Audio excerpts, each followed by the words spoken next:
sobrang lalim ng tubig hanggang hita, tapos basura. Yan po ang bahagi ng isa sa mga live video ng concerned citizen na si Edwin.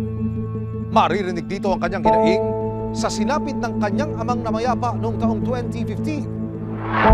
Diba grabe, nakalubog na po ang aking mahal na ama dito.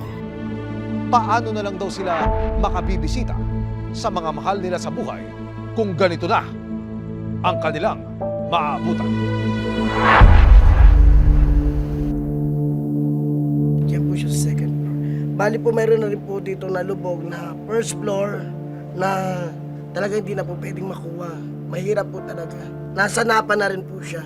So sa ngayon, hindi ko pa kaya, wala pa akong kakayanan, wala pa akong pera para mailipat siya sa ganong kaganda o maayos na kalalagyan niya.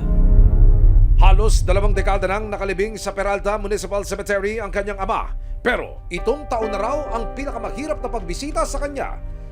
Kaya panawagan ni Edwin. Sana po, mabigyan po natin ng pansin kasi napakahirap tanggapin, napakahirap sa kalooban namin na nakalubog ang mahal mo sa buhay sa tubig. Sa loob ng mahigit 5 taong pagtatrabaho rito ng sepulturero na si Eddie, mas dumami pa raw ngayon ang nagpapahukay sa kanya. Gusto mo nang ialis dahil lubog nga, hindi mo na madadalawan. Ganun yung nakapag-desisyon ng ibang tao, yung may-ari ng nicho na ilipat na lang. October 21, 2025, inilapit na ng resibo sa barangay San Sebastian at lokal na pamahalaan ang hinaing ni Edwin at ng mga residente. Kasama ang ilang mga taga-barangay, binisita ulit ng resibo ang Peralta Cemetery.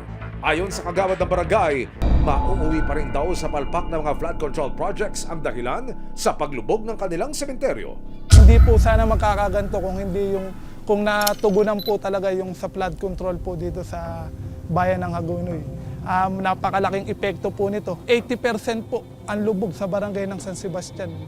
Pag-amin pa ng barangay, pansamantala nilang pinayagan ang mga residente na magtapon ng basura sa itaas ng sementeryo. Pwede po ba yun, mga sir?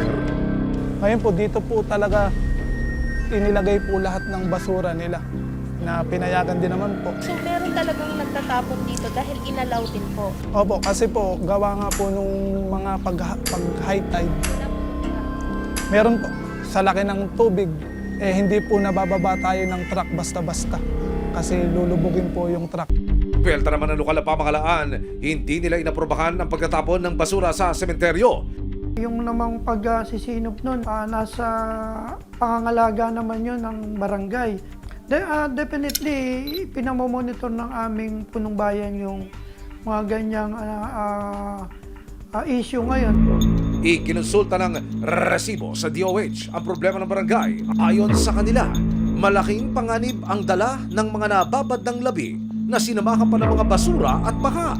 So hindi lang po yung mga infectious diseases na tinatawag, yung nagkakos po ng pagtatae, pananakit ng tiyan, pagsusuka. Since nasa sementeryo po yung ating pinanggagalingan ng infeksyon, yung mga naagnas na katawan po ng mga namatay, nakakadagdag din po yun sa panganib.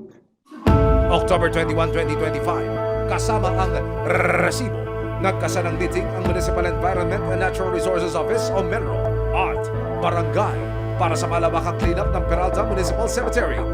Siguro after na madrain yung tubig, baka lumitaw na yung nicho nung pag nakukuhanin noong labi, possible na makuha rin bukas. Umaga pa lang, sinimula na ng mga opisyal ng Hagonoy ang pag-aakot ng basura sa loob ng sementeryo. Mga ilang tonelada na po ang nakuhang basura. Yung may truck nakailang balik na rin, maapat o 5 siguro. Bagamat iba ang sitwasyon sa bayan ng Hagonoy dahil lagi tayo nilulubog, binabaha. Kaya isa to sa mga balakid ko bakit napakahirap natin pamahalaan yung mga basura. Kahit na anong pagsusumikap natin na hakutin, kuhanin lagi ito, kung hindi namin kayo makakabahagi sa pagpapatupad nito, ay may hirapan tayo sa ipagtagumpayan nito. Maraming salamat sa panonood, mga kapuso. Para masundan ang mga reklamong nasolusyonan ng resibo, mag-subscribe lamang sa GMA Public Affairs YouTube channel.